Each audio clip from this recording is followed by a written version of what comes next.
Hello guys, कैसे हो आप सभी लोग। तो दोस्तों, अगर आप नई कार लेने के लिए सोच रहे हैं तो ये वीडियो आप ही के लिए है।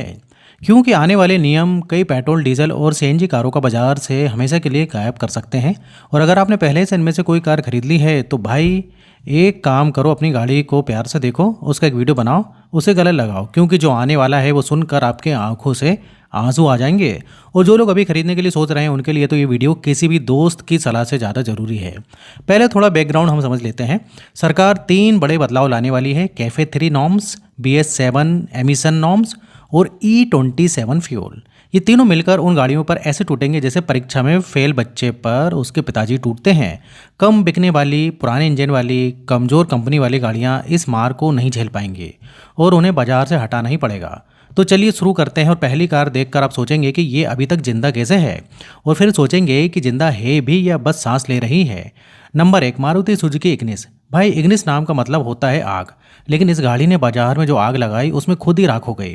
जब ये लॉन्च हुई थी साल 2017 में, तो मारुति ने सोचा था कि ये क्रॉसओवर हैचबैक युवाओं को दीवाना कर देगी। तो दोस्तों, युवा तो दीवाने हुए, लेकिन इसके डिजाइन को देखकर नहीं, बल्कि ये सोचकर कि आखिर ये बनाई किसने। इस गाड़ी का डिजाइन ऐसा है जैसे किसी ने सपने में स्केच बनाया हो और सुबह उठकर बिना देखे फैक्ट्री भेज दिया हो। इग्निस की महीने की बिक्री जो है 300 से 500 यूनिट है। यार, ये बिक्री तो उस अंकल की दुकान की जैसी है जो सुबह खुली रहती है और शाम तक एक ग्राहक तक नहीं आता, लेकिन अंकल फिर भी रोज़ खोलते हैं क्योंकि घर पर जो है भाई बीबी से डर लगता है। KV3 नॉर्म्स और E27 फ्यूल के आने के बाद मारुति इस पर पैसे खर्च करेगी। इसमें उतनी ही संभावना है जितनी ये गाड़ी इसे इंस्टाग्राम रील में दिखने की। रीसेल वैल्यू पूछना है तो पड़ोसी से पूछो जिसने खरीदी थी और अब बेचने की कोशिश में भाई बाल नोच रहा है। इग्निस खरीदने से पहले एक बार गहरी सांस लो और सोचो कि जिंदगी में पहले ही कितनी गलतियां कर चुके हो। लेकिन रुको, अब जो कार आ रही है उसकी हालत इग्निस से भी बुरी है, और ये सुनकर आपको यकीन नहीं होगा। Number 2, Maruti Suzuki Ciaz. ये नाम सुनते ही आपके मन में एक ही सवाल आएगा, क्या ये अभी भी बिकती है? और जवाब है हाँ, 300 से 400 यूनिट। तो दोस्तों, एक अच्छे ढाबे में एक दिन में इससे ज़्यादा थालियाँ बिकती हैं। सियाज उस बेचारे की तरह है जो क्लास में सबसे पीछे बैठता है, टीचर कभी उसका नाम नहीं लेती और वो हर दिन सोचता है कि आज को इस पर ध्यान देगा, लेकिन कोई नहीं देता, वो बस बैठा रहता है। ऐसे भी कोई ज़माना आया और सेडान की दुनिया में ऐसा भूकंप आया कि सियाज के पाँव के नीचे से ज़मीन खिसक गई। होंडा सिटी और हुंडई वर्ना के बीच ये बैठी है जैसे कि शादी में वह रिश्तेदार बैठता है, जैसे कोई भी नहीं जानता, लेकिन खाना खाने जरूर आ गया और सबसे पहले मिठाई भी उठा ली। कैफे 3 नॉर्म्स के बाद मारुति ये बजट बलेनो और ग्रैंड विटारा पर लगाएगी। सियाज पर खर्च करना मारुति के लिए वैसे ही होगा जैसे डूबते जहाज पर नया रंग पोतना और साथ में टाइल्स भी लगाना। अब रीसेल वैल्यू इतनी खराब है कि बेचने जाओ तो डीलर ऐसे मुंह बनाता है जैसे आपने उसे कोई बासा खाना दे दिया हो। अब जो कार आने वाली है उसे देखकर लगेगा कि कंपनी ने पूरी उम्मीद छोड़ दी है और बस टाइम काट रही है। Number 3, Renault Triber. रेनो ने ये 7 सीटर MPV भारत के लिए बड़े प्यार से बनाई थी। सस्ती कीमत, भरपूर जगह, 7 सीटें हैं। लेकिन भाई, रेनो और भारत का रिश्ता उस जोड़े जैसा है जो शादी के बाद हर साल कोशिश करते हैं कि सब ठीक हो जाए, लेकिन हर बार तलाक की नौबत आ जाती है। रेनो भारत में बार बार आती है, बड़े सपने लाती है और बार बार मुंह की खाती है। ट्राइबर की बिक्री 100 से लेकर 2000 महीने की ऐसी है कि जो इस सेगमेंट की ऐसे कार है जैसे कि मैराथन में दौड़ने गए और बीच रास्ते में बैठकर समोसा खाने लगे। कैफे 3 नॉर्म्स के लिए इंजन अपग्रेड करने का पैसा रेनो के पास है नहीं। जो बिकता नहीं उससे पैसा नहीं आता, और जब पैसा नहीं आता तो अपग्रेड नहीं होता, और जब अपग्रेड नहीं होता तो गाड़ी बंद होती है। ये एक ऐसा चक्कर है जो कि रेनो जैसी कंपनियों के लिए निकलना लगभग नामुमकिन है। ट्राइबर की रीसेल वैल्यू देखनी हो तो OLX पर जाओ और देखो कि कितनी ट्राइबर पड़ी हैं और कोई खरीदने वाला नहीं है। मेंटेनेंस के लिए सर्विस सेंटर ढूंढना उतना ही मुश्किल है जितना परीक्षा के दिन पेन ढूंढना। तो ये तो थी अब तक की गाड़ियां, लेकिन अब जो आगे आप सुनेंगे तो आप कहेंगे कि भाई मेरी गाड़ी का अब क्या होगा। Number 4, Hyundai venue diesel. तो दोस्तों रुकिए, हुंडई वेन्यू पूरी तरीके से नहीं जा रही, लेकिन उसका डीजल वेरिएंट ऐसे जा रहा है जैसे किसी पार्टी से वो बंदा चला जाता है जिसे कोई नोटिस भी नहीं करता। मारुति ने डीजल छोड़ा, टाटा ने कई गाड़ियों में डीजल छोड़ा, होंडा ने पूरी डीजल रेंज को ऐसे विदा किया जैसे नौकर को बिना सैलरी दिए निकाल दो। और ये सब BS6 के बाद हुआ। अब BS7 आने वाला है और उसके सामने डीजल इंजन को खड़े रहना वैसे ही होगा जैसे तूफान में छाता लेकर खड़े हो जाओ। एक छोटी SUV के डीजल इंजन को BS7 मानकों पर लाने का खर्च इतना होगा कि गाड़ी की कीमत को समेटना लगभग नामुमकिन हो जाएगा। कैफे 3 नॉर्म्स के हिसाब किताब भी डीजल वेन्यू के खिलाफ है। अगर आपने वेन्यू डीजल खरीदी है तो एक काम खरीदो, आज रात सोने से पहले उसकी एक अच्छी सी फ़ोटो खींचो यादों के लिए। और अगर बेचने का प्लान है तो जल्दी करो, क्योंकि जब बंद होने की खबर आएगी तब बाजार में वेन्यू डीजल उस खबर की तरह होगी जो कल की है। कोई नहीं लेता। लेकिन अब जो कार आ रही है वो सुनकर आपको लगेगा कि जैसे यूरोपियन वाले भारत को कभी नहीं समझेंगे। Number 5, Skoda Slavia. European brand, अच्छी बनावट, बढ़िया ड्राइविंग फेल, लेकिन भारत का बाजार यूरोपियन गाड़ियों के साथ ठीक वैसा ही करता है जैसे देसी परिवार विदेश से आया हो मेहमान के साथ करता है। पहले तो बड़े प्यार से खिलाया पिलाया और तीसरे दिन से घर का काम करने लगे और फिर धीरे धीरे ये भी भूल गए कि वो घर में है। सलाबिया को भी भारत ने पहले प्यार से लिया और फिर बिल्कुल अनदेखा कर दिया जैसे वो आई ही नहीं थी।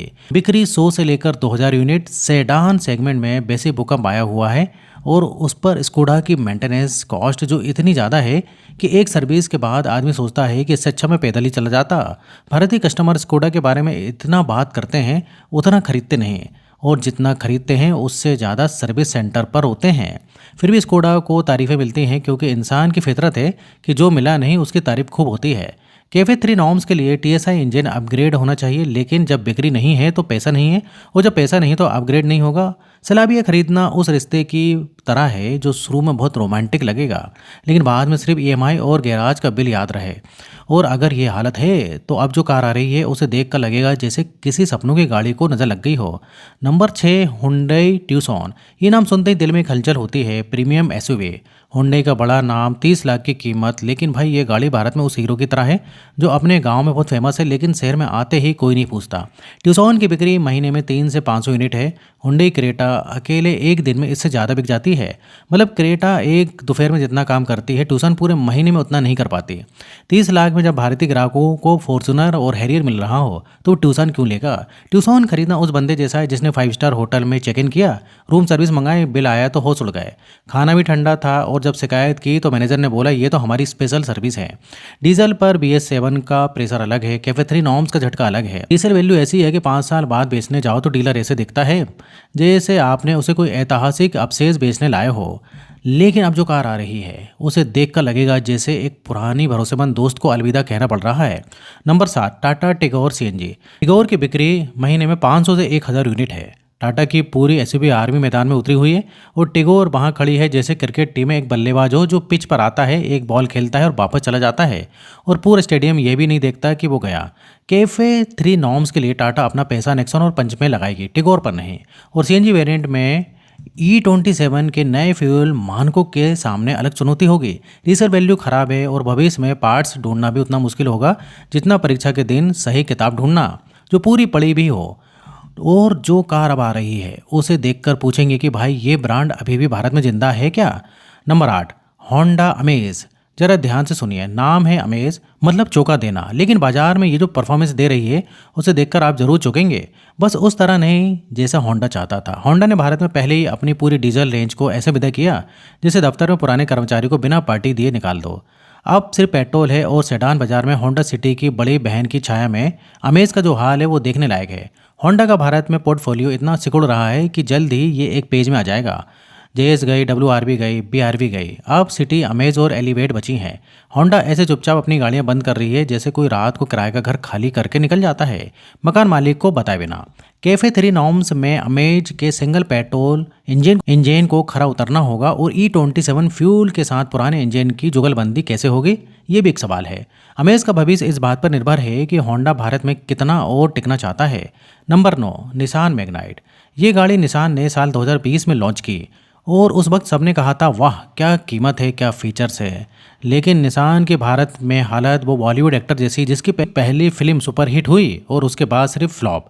डेक्सन गई, टैनो गई, किक्स गई, और इतने कम लोग इसको जानते हैं कि उसका नाम लेने पर लोग सोचते हैं कोई साइंस का फार्मूला है। निसान का भारत में शोरूम नेटवर्क इतना छोटा है कि कभी कभी लगता है कि ब्रांड छुप कर बिजनेस कर रहा है। मैग्नाइट की बिक्री 2000 से 3000 यूनिट है जो हर महीने थोड़ी थोड़ी घट रही है। कैफे 3 के लिए इंजन में बड़े बदलाव चाहिए। डीलर नेटवर्क पहले से कमजोर है। E27 फ्यूल पर ये टर्बो इंजन कैसा रहेगा, ये भी एक सवाल है जिसका जवाब अभी तक किसी के पास भी नहीं है। ये सब मिलाकर एक ऐसा कॉम्बिनेशन है जो किसी भी कमजोर कंपनी को घुटने टिकवा सकता है। अगर निसान ने भारत से जाने का फैसला लिया तो मैग्नाइट मालिकों की हालत उस बंदे जैसी होगी जिसने बंद हो चुके रेस्टोरेंट की 10 साल की मेंबरशिप ले रखी थी और अब वो बिल्डिंग भी गिरा दी गई है। और अब हम आ गए उस 10वीं कार पर, और ये सुनकर आपका दिल दुखेगा क्योंकि ये भी एक सपनों की गाड़ी है। Jeep compass. हाँ भाई, वही जीप जिसका स्टिकर मध्यम वर्ग के बंदे अपनी मारुति पर भी लगाकर घूमते हैं। वही जीप जिसे देखकर हर नौजवान सोचता है कि एक दिन यही खरीदूंगा। उसी जीप कंपास की भारत में ऐसी हालत हो गई है कि देखकर आंखों से आंसू आ जाए। कंपास की बिक्री जो कभी 3,000 से 4,000 यूनिट थी, अब गिरते गिरते 500 से 1,000 यूनिट पर आ गई है। यानी जो गाड़ी लोगों के सपनों में थी, अब वो शोरूम में धूल खा रही है और सेल्समैन उसे झाड़ते झाड़ते थक गया है। भारत में भी कंपनी की रणनीति पर इतने सवाल हैं जितने बोर्ड एग्जाम में पेपर होते हैं। डीजल पर BS7 का दबाव अलग, पेट्रोल पर कैफे 3 का प्रेशर अलग और E27 फ्यूल का झटका अलग। ये तीनों एक साथ आएंगे जैसे 3 दोस्त मिलकर एक बंदे को घेरते हैं। मेंटेनेंस का खर्चा इतना ज़्यादा है कि एक सर्विस के बाद आदमी सोचता है कि गाड़ी खरीदी थी या फिर किसी को गोद लिया है। और अगर जीप ने भारत से विदाई ली तो कंपास मालिकों की हालत उस इंसान जैसी होगी जिसने आईफोन खरीदा और फिर पता चला कि एप्पल ने उसे पूरे देश में ही अपनी दुकान बंद कर दी है। ना सर्विस, ना पार्ट्स, ना कोई सुनने वाला। बस आप अकेले और आपकी जीप अकेली, दोनों मिलकर रोते रहो। ये थी 10 गाड़ियाँ जो आने वाले 2 सालों में जो है बाजार से गायब हो सकती हैं। तो दोस्तों, वीडियो अच्छा लगा हो तो वीडियो को लाइक करिए। उस टाइप से मैं वीडियो बनाते रहता हूँ। अगर आपने अभी तक चैनल को सब्सक्राइब नहीं किया है तो चैनल को सब्सक्राइब कर लें। और यहाँ तक वीडियो देखने के लिए, बने रहने के लिए आपका बहुत बहुत धन्यवाद।